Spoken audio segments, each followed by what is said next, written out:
Good evening, and welcome to the Dreary Midnight Podcast. My name is Lisa. My pronouns are she, they. My name is Celeste. My pronouns are she, her. And it is a Celeste episode today. Woo! So, what are we talking about tonight? Tonight, we are talking about the Brown Mountain Lights. Ooh, never heard of those. So, a lot of people have it. Let's get into it.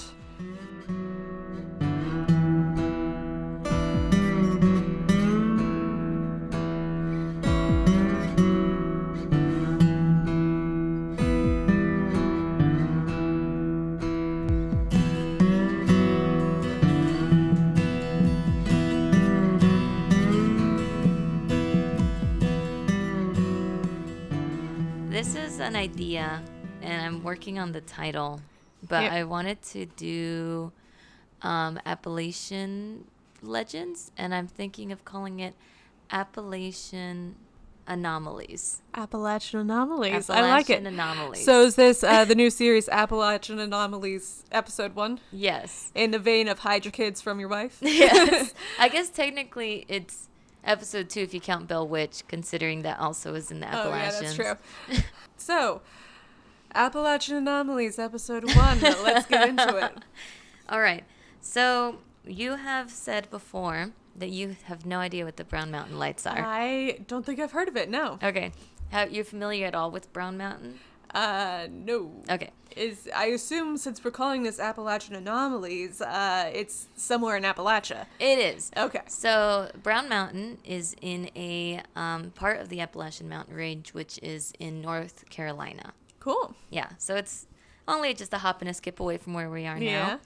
Yeah. And Brown Mountain itself isn't necessarily anything like majestic. It's kind of a flat top mountain, not really huge or anything. Yeah. There's nothing that really makes it stand out, other than the fact that over the years, people have been seeing strange lights coming from this mountain that have had many explanations and yet still remains unsolved. Mm-hmm. It's like solved, but also not solved, if that makes sense.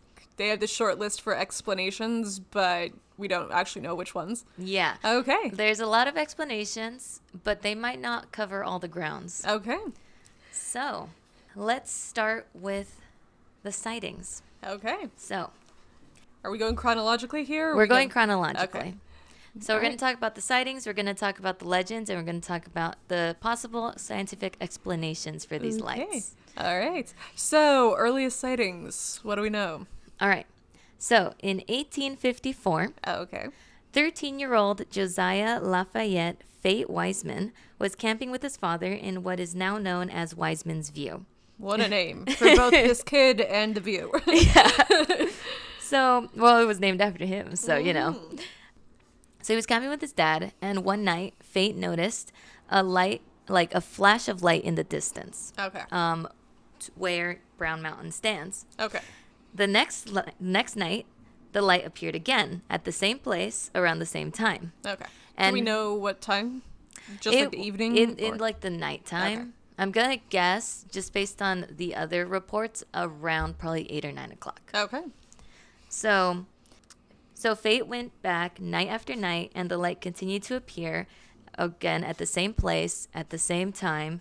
And he would often visit the mountains again and again and still continue to see the light. Okay. So that's the first official sighting. Okay. In 1897, Joseph Lovin saw these mountain lights, but he didn't think anything of them, and he kind of wrote them off. Okay. He was just like, oh, there's just lights in the distance. Yeah. Until 1910, when others, including his neighbor, who was Reverend C.E. Gregory, started bringing attention to the lights. Okay. So it's almost 60 years between when Josiah saw it and when people are starting to acknowledge it. Okay. And remember Josiah, who I just call him Fate for the rest because that was like his name, his nickname. He was 13 years old. So maybe he did see something and people didn't take him seriously. Yeah. But yeah. And then Levin, again, he saw something, but he didn't really think anything of it, or he didn't mention it to anyone until, what, like 20-something years later? Yeah, 15, yeah. Yeah, and then, people were like, oh, there's these lights coming from the mountain. Yeah. So, September 23rd, 1913 was the earliest published account of the Brown Mountain lights in the Charlotte Daily Observer. Okay. And I have a excerpt from that. It says, the mysterious light that is seen just above the horizon almost every night from Rattlesnake Knob near Cold Spring on the Morgantown Road is still baffling all investigators. With punctual regularity, the light rises in a southeasterly direction from the point of observation just over the lower slope of Brown Mountain, first about 7:30 p.m. and again at 10 o'clock. It looks much like a toy fire balloon, a distinct ball, with no atmosphere about it. It is much smaller than the full moon, much larger than any star, and very red. It rises in the far distance from beyond Brown Mountain, which is about 6 miles from Rattlesnake Knob, and after going up a short distance, wavers and goes out in less than a minute. It does not always appear in exactly the same place, but varies what must amount in the distance to several miles. The light is visible at all seasons, so Mr. Anderson Lovin, old and reliable resident, testifies there seems to be no doubt that the light rises from some point in the wide level country between Brown Mountain and the South Mountains, a distance of about 12 miles, though it is possible that it rises at still a greater distance. Huh. I mean, when we're recording this, there's been a whole thing about, like, the Chinese weather balloons. Really? Within the last, like, couple of weeks. Oh, yeah. Yeah. So that's just, when you say the variation, that's just what springs to mind. Also, if you hear any odd clinking or swirling in the background, I am simultaneously doing the dishes and laundry. So those machines are going forward. It is cleaning day for Lisa. Yeah. It's peak season. I have to do 7 things at once. Anyway. So... I noticed that you took interest in the fact that it also seems to be very punctual. Yeah. 7:30 and 10 o'clock. Yeah. Yeah, that'll come up later. Okay.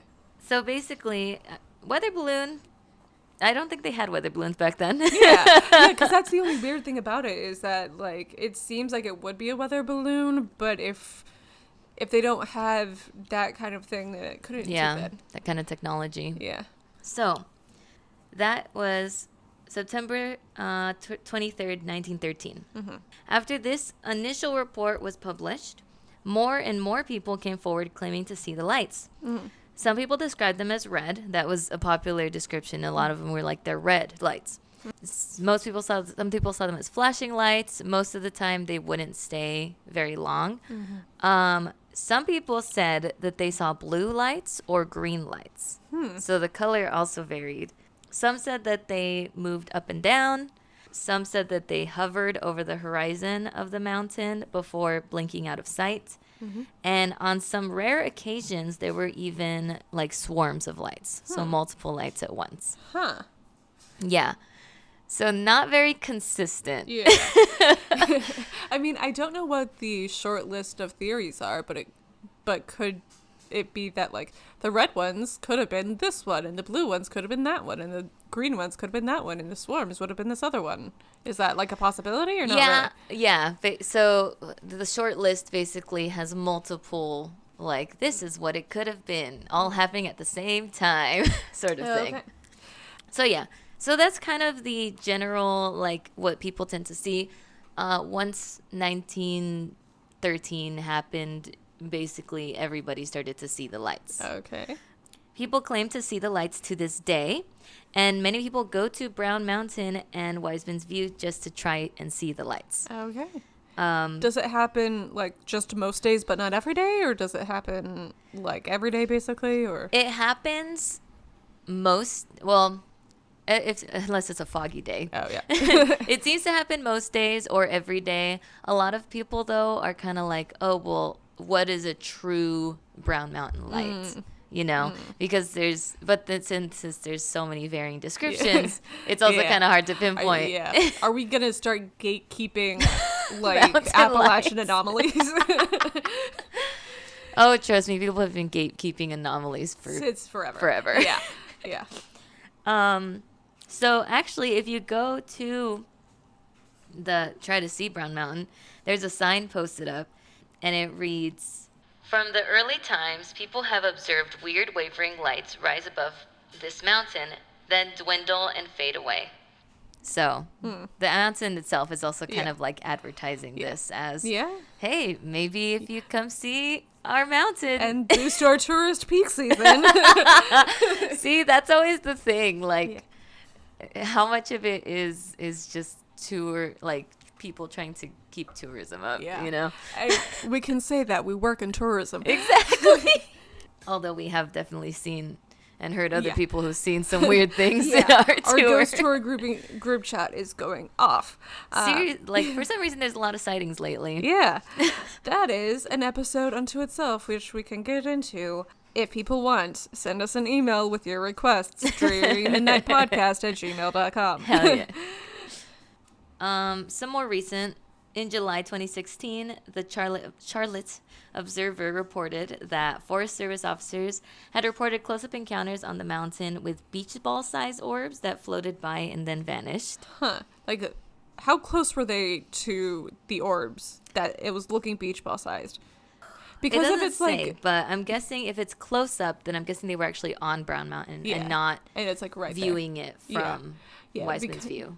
Yeah, because, like, if they're at Wiseman's View looking across and from Wiseman's View they look beach ball sized, that means they're much bigger than beach ball sized. But if they're, like, from my dining area to my living room area and it's looking beach ball sized, it's probably close to a beach ball size. Yeah.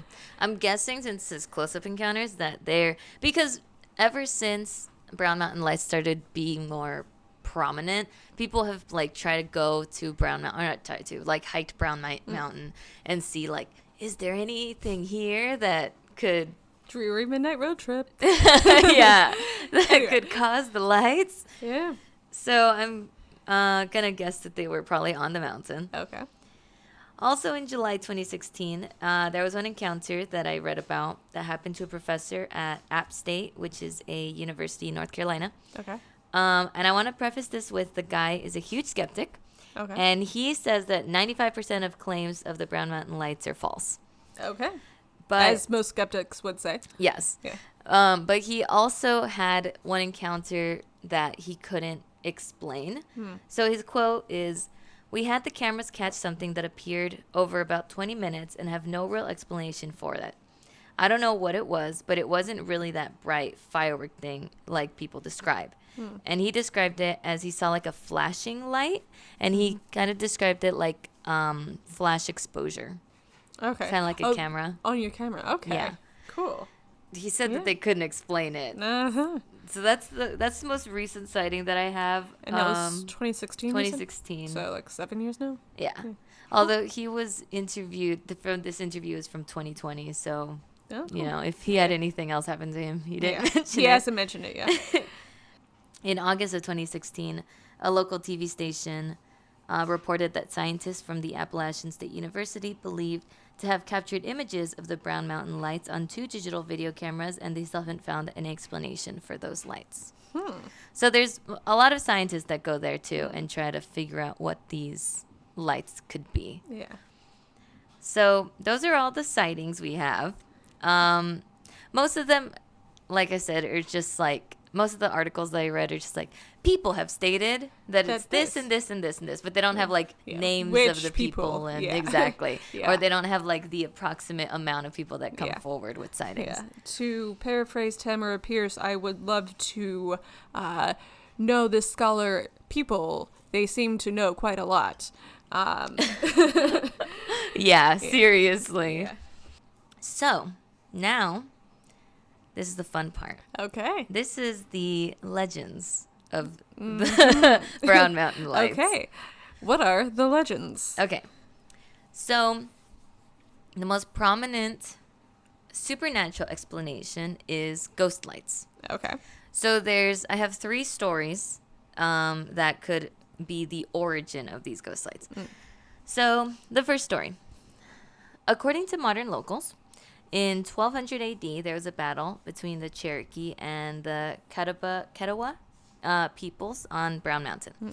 So The tribes used Brown Mountain and the Linville Gorge, which is right below, as kind of a boundary line for their tribes. Cool. So apparently they would get into battles a lot, like, territory battles. So apparently there was this particular battle, and it was super bloody, and many men didn't return. So the native maidens from the villages, they used pine knot torches. They lit up the torches, and in the evening, they went out and searched for the fallen warriors. And some say that the lights are those maidens' torches forever shining and searching for their loved ones. Oh. Yeah. So this is, I'm going to put this disclaimer on this legend. This is, according to modern locals, an old legend from the Cherokee tribe. However, I couldn't find any evidence that there was actually any, not to say like that the two tribes didn't battle, because I'm sure they did, but there's no, I couldn't find any evidence to say that this is an actual Cherokee legend, or if it was just something that was made up by non-natives. Yeah. However, if like some white people made up that they'd talked to a Cherokee person and the Cherokee person said, okay, fair enough. So hard to check in with Cherokee people from 1200 AD, given that everyone from 1200 AD is currently dead. So I will say that I'm not sure that this is an actual Cherokee legend. Yeah. Or if it's just like a ghost story that uses the Cherokee as a setting, if that makes sense. Yeah. But I will also say that in my past experience, it is very hard to find native legends. Yeah, because a lot of the time it's indigenous legends are oral traditions. Yeah. So by definition, they're not getting written down anyplace. The Cherokee are an interesting exception because they developed on purpose like a written language and an alphabet and stuff. That said, I don't know if there's any like Cherokee legend literature as there could be for other places. Exactly. Yeah. And I'm pretty sure that a lot of native people, isn't it not just oral, but they only really tell their legends to the people in their... I think it depends on the group. But either way, I couldn't find any evidence of it that wasn't from a Brown Mountain Light like article. Cool. You know? Yeah. So I'm just putting that disclaimer out there. Yeah.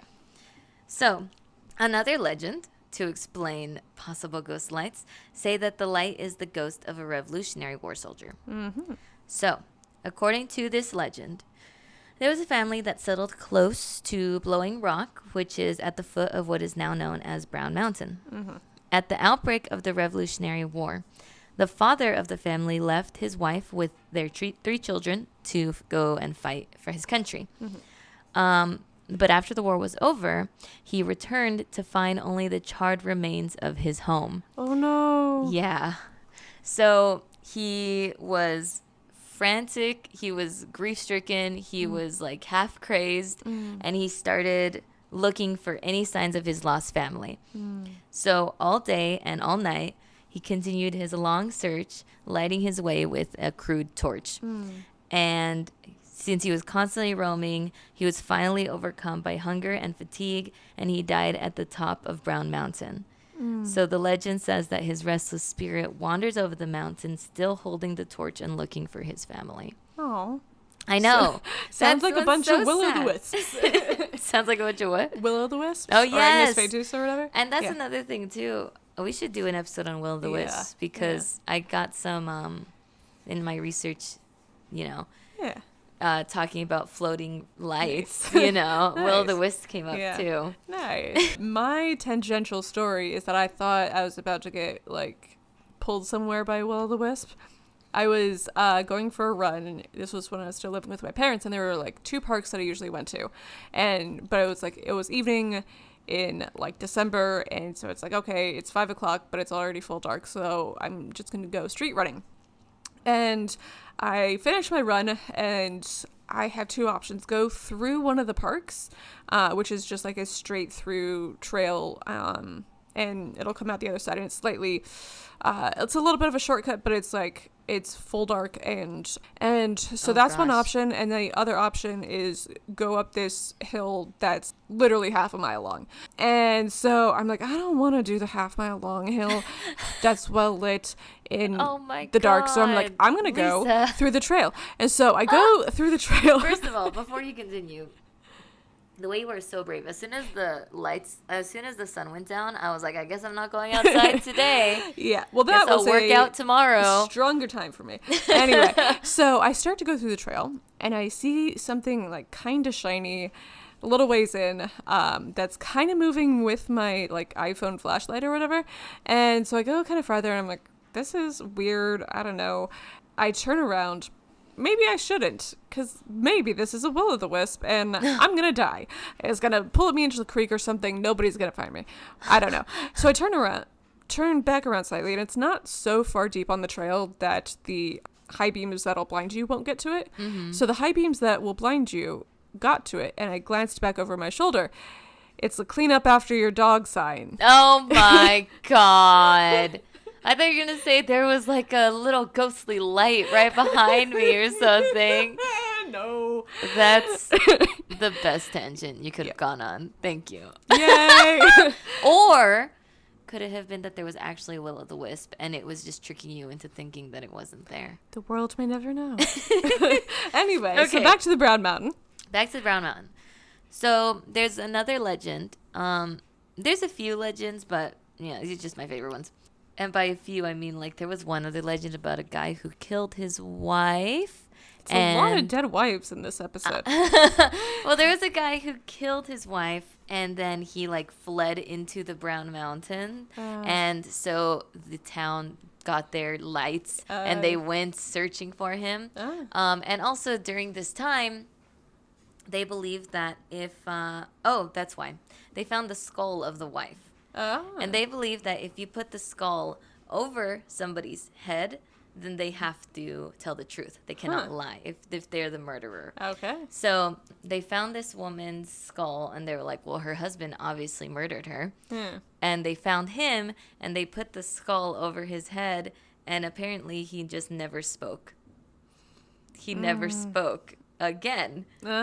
So they were like mute for the next couple of decades. And they were like, well, he's obviously the murderer, because if he spoke, then he would have to say, I'm the murderer. Oh, yeah. So they, killed him. Okay. Dead either way. But the legend is that the lights are the harbingers of justice, because since they use the lights to go find him, they, if anybody commits a crime, then the lights are going to find them. I like that theory. I'm going with that theory. And the last one, there is a story. I do like that theory, actually. I'm going to go back and be, why didn't I write a more detailed version on that? I read it once, and I didn't commit it to memory, but apparently I did. Yeah. So there is another story that features ghosts, and that is of a, quote, faithful slave. Yeah, I'm in quotes. I wish you could see my face right now, because it's very displeased. I'm putting quotes because I don't know how much of this is faithfulness and how much of it is... you're going to die and you're literally property. Yeah, if you don't do what we say. Yeah. So, apparently there was a family who owned land during the 19th century that included this mountain. There was a family who owned land... Yeah, that included this mountain. And the family had enslaved people, but treated them well, whatever Quote, that means. unquote. Because they weren't specified about what they did to treat them well. Yeah. So. Yeah, and also what is good treatment of your literal property. Yeah. Like, it was still legal to, like, beat your own property to death. And enslaved people were considered property. Yeah. So... TBD. So is it like they treated them well because they didn't beat them to death or something, Yeah, they only beat them within 2 inches of their life instead of 1, and that's okay. We don't know. We literally do not know. And that's not to make light of the pain of enslaved people. That's just to point out there's no such good thing as a good slaveholder. Yeah. Also, I laugh when I'm uncomfortable. So okay. That's, I'm not laughing at his pain. I'm laughing at the fact that... The idea and awkward premise of a good slaveholder, which does not exist. Exactly. Yeah. So, anyway, according to the legend, one of the men of the family went to fight in the Civil War, but he came home wounded. So after some recovery time, he went on a day hike and hunt on Brown Mountain, as one does. He took some provisions, he took a lantern, and then midnight came, and he hadn't returned. So they sent an enslaved man named Jim, or I don't know if they sent him, but it's an enslaved man named Jim, took a lantern, went to Brown Mountain to look for him. And this is another enslaved person that Jim is looking for? This is one of the family members of so this is a white man that Jim is looking for, unnamed.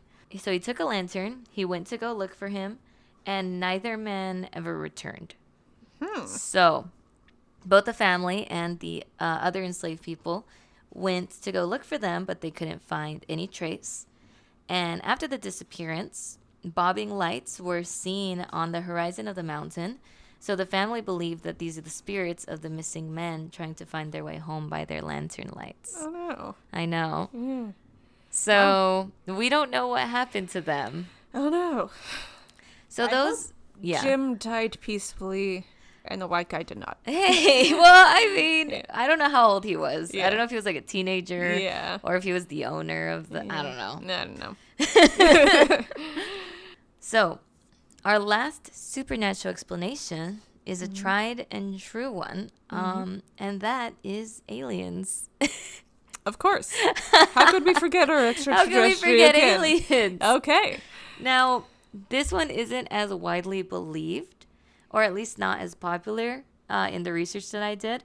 But mysterious lights that suddenly vanish is pretty on par for alien activity. Okay. And this was also like kind of mentioned in an article that was just like mysterious alien lights throughout North America. Yeah. Okay. Yeah, but some basically people are thinking like it could be some sort of conspiracy theory. It could be part of like what's the really famous like another Area 51 basically. Yeah. So that's what people think maybe could be what the Brown Mountain lights are. I mean, if it's a flat top mountain, it could be a landing pad of some sort. Yeah, exactly. People think that it's some sort of place where spaceships go to either do research or refuel or something. Yeah. So, like I said, I didn't delve too much into that one because I like the ghost lights better. Maybe we're like the nature cams of the rest of the universe. We don't know. Oh my god. It would be wild if we are the nature cams of the rest of the universe, though. They just like switch on Channel 5 or they go on their like, you know, live streams or whatever. And then they're the little outlets who notice the camera or whatever. Maybe we're the baby outlets noticing the camera, except of the universe. Oh I just made that up just now, so take it with the requisite grains of salt. Anyway. Do you think, you know, that bear like competition they have in Alaska to see who's the fattest bear? Where they like track. I think it's in one of these national parks. But basically what they do is that it's a park that has a lot of grizzly bears. Okay. And they have cameras set up near like the salmon runs. And they kind of like tag and name the bears. And it's basically like a whole Instagram that shows pictures of these bears, and then at the end of the hibernation or the beginning of hibernation you vote to see who's the fattest bear. Okay, so maybe we're like that is what I'm saying. That was a tangent to say that maybe maybe the aliens are just staring at us, staring at the Brown Mountain lights. All right. I will say though that the Brown Mountain lights were featured in an episode of X-Files. Ooh. So were they aliens in X-Files? Yes, of course. Okay. I think everything is aliens in X-Files. Everything is aliens. I've seen half of an episode of X-Files one time, so you know, I'm not an expert on X-Files. I'm not an expert on X-Files, but I do know that it's basically a buddy. It's buddy cop, but paranormal. But one of them believes in aliens and one of them doesn't. Yeah, but by the end of the series, you don't think that maybe it's a legitimate possibility if you've had that many adventures that wind up it being aliens. Yeah. Anyway. I guess if the skeptic becomes a believer in season 1, it's not very fun. That's true. That is true. Yeah. Anyway. Okay. Now on to what are the explanations for these lights. All right. What are the explanations? And how are we ranking these? By plausibility, by time we encountered them, or? These are also surprisingly chronological. Ooh. Yes. Because people have been investigating this forever. Forever. All right. Okay. So, before I get into this, I just want to give a little shout out. There was a scientific journal that was apparently put out by this guy who was like an explorer, and people like to use this as like, look, he noticed these lights way early, and he was talking about swamp gas as a possible explanation, but he was actually not in North Carolina. He was in South Carolina. Wow. So is Brown Mountain near the border at all, or no? No. He wasn't. He wasn't really talking about. People were just kind of taking one of his quotes and using it out of context. Yeah, I mean, people will say will-o'-the-wisps are swamp gas, or in my case, clean up after your dog signs. But yeah, I'm not saying that they can't be swamp gas, but I don't think the area is very swampy, so I don't think that's a logical explanation. TBD. Yeah. Yeah. All right. So who was this person? What was he saying? John William Gerard de Bram. What a name. I know. That's why I couldn't remember it. Yeah. He was a cartographer in 1771 who was described as an eccentric genius and basically made a report to King George III that was like, these mountains, they have their sulfurous and arsenical sublimations and stuff. But then people realized that he was actually talking about Florida, Georgia, and South Carolina, not North Carolina. He never lived there. Oh. Whoopsie doodle. Yeah. So I'm just going to say preemptively, I'm not going into that one too much in case anybody is like, how come you didn't cover him? Because he wasn't there. Yeah, exactly. So then I'm starting with, earlier I mentioned that the first published instance of Brown Mountain Lights were in 1913. Okay. But technically, the first published mention of the Brown Mountain Lights was in 1911 and comes from the Jules Verne novel Master of the World. Oh. So in this fictional novel, a newly expanded electric system causes strange lights to appear on the top of Brown Mountain. Huh. Yeah. So Jules Verne, also known for A Journey to the Center of the Earth and 20,000 Leagues Under the Sea. Full of that, like, 19th, turn of the 20th century vim and vigor and white men know all and are discovering things that indigenous folks know for ages. So in this novel, he mentions strange lights that appear on top of Brown Mountain, and then like all the locals are in an uproar and they get the government to look into it, and it's like this thing. People are often skeptical of any reports that predate the novel. Wouldn't they be more skeptical of those that post-date the novel? Well, that's what I meant. They're skeptical of the ones that came before the novel because the novel was published in 1911. The first newspaper report was in 1913. Okay. So they're thinking like, oh, well, did you actually see the lights, or are you just saying that you saw the lights because of this novel's success? So the post-dating, if it predates the novel, Fate in like 1850, whatever, could not have read a Jules Verne novel because Jules Verne wasn't publishing yet. No. And so are people more skeptical of his than the 1913 ones, or are they more skeptical of the 1931 than? They're skeptical of both. The 1913 one, they're saying that they're basically writing on the coattails, and the ones that before that, they're like, well, how come you didn't publish this before the novel? Okay. Which I'll get into that in a little bit, but yeah, they think maybe some sort of sensationalism.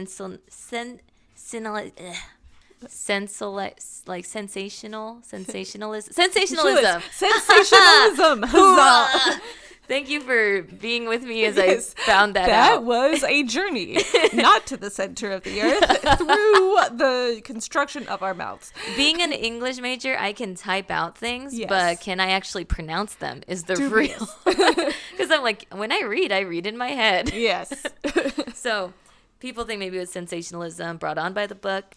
That was like primetime sensationalism because telenovelas and serial, like daytime soaps weren't around yet. Exactly. So now I'm wondering, because you remember when Joseph when Joseph Lovin was like, oh yeah, I saw this in like 1897, but I didn't say anything until my neighbor was talking about it in 1910. Yeah. And then the novel came out in 1911. Do you think that the neighbor like heard about this upcoming novel, or could have been, because like you would have to kind of delve into the culture at the time, because if the culture of the time is you don't talk about this weird thing you might have seen or whatever, because you might get sent to an asylum or something. Exactly. Like if that's the culture at the time, then you're not going to say it until your neighbor mumble something, and then you're like, what was reverend. that? And then you can say, what was that? I think we might have seen something. Yeah. I just need you to, let's go back to my cabin away from other praying ears and we'll talk about it. But it could be also that they just saw the promo excerpt or whatever. I will say that in 1913, the men who were like, hey, we saw these strange lights, were apparently made fun of and kind of like, you're just seeing things. Yeah. It's not like real. Yeah. So I do think there was more of a culture of just kind of don't say what you're, you know what? Oh, go ahead. Well, I mean, just spurred on by the book, though, do you know when the power lines were getting laid in Appalachia at that point? Like, when and where? I will say, we'll get into the electric theories. Yeah. So, basically I wrote here, to be fair, if you saw some... Oh, what was that? That was the dryer telling me my laundry's done. All right. Yeah. Well, now there will be less noise in the background. All right. So let's just take it from the top of what you're about to say. Oh, yeah. So basically I wrote here was, to be fair, if you saw something weird and then a decade later someone wrote a book about this weird thing, wouldn't you also start talking about it? Yeah. Because, I mean, it could well have been that it sort of went into the back of his mind, and then he read the book or whatever, and he's like, oh my God, I think I saw something like that. Maybe that's the thing. Maybe it sort of cues it out of the recesses of your mind. Mm-hmm. Maybe, who is it, Jules Verne? Mm-hmm. Maybe he saw the Brown Mountain Lights and decided to write about it. Maybe. Who knows? Yeah. So that was kind of like the first like thrust into the public popularity sphere. Yeah. So after all these sightings, because people started coming forward in like 1913 and being like, I saw this and I saw this and I saw this. I saw red and green and blue and all this. After all these sightings, people wanted answers. And in fact, the locals were so up in arms about it that they even went to Congress to get them answers. So in 1913, the U.S. Geological Survey sent D.B. Sterrett to investigate the Brown Mountain Lights. Now, Sterrett went to the Lovins Hotel. Do you remember Joseph Lovin? Lovin from earlier? Yeah. So he opened a hotel. And this hotel was just west of Brown Mountain. So it looked over the mountain onto the like lower valley. So a lot of people went to Lovin's. It was a popular spot to see the lights due to its elevation and its proximity to the mountain. Do you think that was on purpose? I'm pretty sure if he opened a hotel and he was like, oh, yeah, like people are really into these lights. Yeah. I'll open my hotel right here where people can see them. Yeah. So, so Sterrett, he went to the hotel, and earlier that year, there had been a popular sighting from a local resident that claimed that they saw the lights appear at exactly 7:30 p.m. And exactly 10 o'clock, as if on purpose. So with this account in mind, and after looking with this account in mind, and after looking over the valley himself, Sterrett concluded that headlights from westbound trains in the valley were visible from Levin's hotel and would explain the lights appearing at specific times of the night. And then he cross-checked the sightings with the train schedules and found that the schedules matched the time of the sightings. No. So, womp womp, it was a train. I think we solved science. Or to paraphrase Real Life Ghost Stories, Dan solved science. But yeah. So Sterrett determined that the Brown Mountain Lights were simply man-made, mostly from trains. And that's that, right? Yep. Well, in 1916, 3 years after its investigation, there was a flood in the area, and this flood caused trains to stop for some time. But even when the trains were down, people still reported seeing the mountain lights. What year was the trains down, and what year did they start seeing them? So the train theory came out in 1913, and in 1916, that was 3 years later. So 3 years later. All right. 3 years later, there was a flood. The trains weren't I mean, it was a flooded area, so they weren't going to go through there. And while the flood was still going on, there were still lights on the mountain. Okay. So we almost solved science. We almost solved science. So then in 1922, because the locals wanted, obviously it's not trains, then what is it? We're going to ask the government again. So the government sent out another person, George Mansfield. Okay. In 1922, he was sent to the Brown Mountain. And Mansfield, he brought something that the previous guy hadn't brought. He brought a telescope, an Alidade telescope. What's an Alidade telescope? An Alidade telescope is a telescope that allows the user to sight an object at a distance and then locate that object and the angle it creates in order to scientifically measure where the lights were coming from. It sounds fake, I know. But apparently this is what he used because he basically, and I can put the map on Instagram, but he basically charted out where the angles of the lights were coming from and charted out the lights on the mountain. Okay. Cool. Yeah. Yeah. So at Dreary Midnight Pod, keep an eye out for that. Yes. So he plotted several lights that he saw over the Brown Mountain. Each of them had a corresponding explanation, according to him. So he said one came from a curve in a railroad track. So it was a train headlight. One turned out to be a brush fire. And then he said that some were car headlights. But things like brush fires and car headlights presumably don't occur in the same spot with much consistency. Yeah.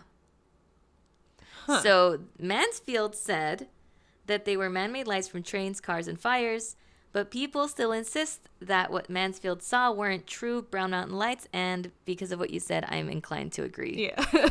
Because, first of all, flashing lights, I get a train is coming or a car is coming, and it looks like it's flashing because it's kind of going in between the trees. But a brush fire is a consistent light. Yeah. You can tell when there's a fire. You can see the smoke. You can see it staying in that place. Yeah. And it's, from what I've gathered, it seems like a lot of the times the Brown Mountain lights are going starting at the mountain and going up into the air a little bit. And a brush fire would just be in that one location. Little bit. And you wouldn't be able to see all the sparks necessarily. And even then, once you acknowledge, oh, there's a brush fire there, you'll be like, oh, well, that angle's the brush fire. That's going to be there a little bit. It's not going to happen in that spot again for a while. Exactly. Right? Yeah. Exactly. So to me, that doesn't make sense. Not to mention that if we believe Fate Wiseman's story, these lights appeared before electric lights were a thing. Oh, yeah. Yeah. Because Fate saw it in 1953. 1853, sorry. 1953, electric lights were totally a thing. Yeah, definitely. 1853, they were not. Yeah. So, and one other thing. Apparently, when reports became more widely published in 1912, some people said that their family members and ancestors who fought in the Civil War had seen the lights as well. Huh. So, There's skepticism as to whether or not these claims are true, since they were not publicized until after 1912. But let me bring up this point. Every family has those weird or funny or unexplained stories. Yeah. Like maybe you had like an uncle who was camping and saw something weird, or you lived like in a haunted house when you were a kid. But you're not going to go around saying like, oh yeah, my Aunt Sally saw like a giant porcupine in the woods. Like you're not going to just randomly tell people that, right? Yeah. Unless you're talking about like, I saw this weird thing. Like Aunt Sally says it's the weird Babadook-esque thing. But it was probably a porcupine. Exactly. Yeah. Or it's going to be like, oh yeah, my Aunt Sally saw something weird. But you're not going to like, maybe you'll bring it up in like a family dinner, but you're not going to go up to random people and say it unless... Did you know my Aunt Sally saw this thing? Yeah, unless maybe you hear some like friends talking about, oh, I saw some weird thing in the woods. Like, and then you're like, oh, let me tell you about this weird thing that my aunt saw in the woods. Yeah. And your friends aren't going to be like, oh, but you didn't tell us that before we started talking about it, so you're obviously lying. Because again, you're maybe not thinking about your Aunt Sally's weird sightings unless someone else mentioned having cited something also weird, and they're like, oh my god, that just made me remember my Aunt Sally. Exactly. So I hate that people use the argument of like, well, how do we know it's real if they didn't say anything before? I'm like, well, just because they didn't say anything to you doesn't mean that they weren't saying it before. So, your friends aren't going to claim you're lying about it because you hadn't brought it up when it wasn't relevant. Now, do I believe that every single sighting of lights on the mountains was a Brown Mountain light? No. That's fair. No. At least, statistically speaking, at least a couple of them have to be like trains or cars or brush fires or people carrying flashlights. Exactly. Yeah. And I'm pretty sure a good chunk of them nowadays are probably from car lights or other vehicles, considering the amount of light pollution we have now. Yeah. But I also believe that there could be mysterious lights that don't have an explanation. So that's why it's kind of solved and kind of unsolved. Because technically we have the explanation of vehicles, but that doesn't really explain everything. Yeah. Doesn't explain all of them all of the time. Exactly. Yeah. So, as I mentioned before, Brown Mountain Lights were on the X-Files. And they've also had songs written about them. And probably the most famous of these songs was written by Scotty Wiseman, whose great uncle was Fate Wiseman. Huh. So, he used his uncle's retelling as well as the legend of the enslaved man to write Legend of the Brown Mountain Light, which has been covered countless times, though my favorite rendition is by the Country Gentleman, and it's in my Spotify likes. Okay. And yeah, it's actually a really fun song, and it's kind of eerie when you think about what are these mountain lights and like where did they come from? Yeah. We'll add the Country Gentleman one to the show notes so you can listen to that at your hearing pleasure. Give them some views. Yeah. And also, there's, like I said, there's a whole bunch of different renditions on Spotify, so you can type it up and see which one's your favorite. All right. So. Yeah, that's basically all I have on these Brown Mountain Lights. Woo. All right. So, with all of that said, if you would like to support the show, join our Patreon, patreon.com/drearymidnight. If you want to follow us on socials, we are on Instagram at Dreary Midnight Pod. If you have any thoughts, questions, concerns, creepy stories, almost will-o'-the-wisp encounters, Celeste is doing a dance. Maybe some actual will-o'-the-wisp encounters. Yes. You should send all of those to drearymidnightpodcast@gmail.com. Please rate and review, especially reviews with words, just to help us in the algorithm. And having done all of the promo, watch out for will-o'-the-wisps and generally people carrying torches. Yes. And safe travels home on this dreary midnight. Good night. Good night.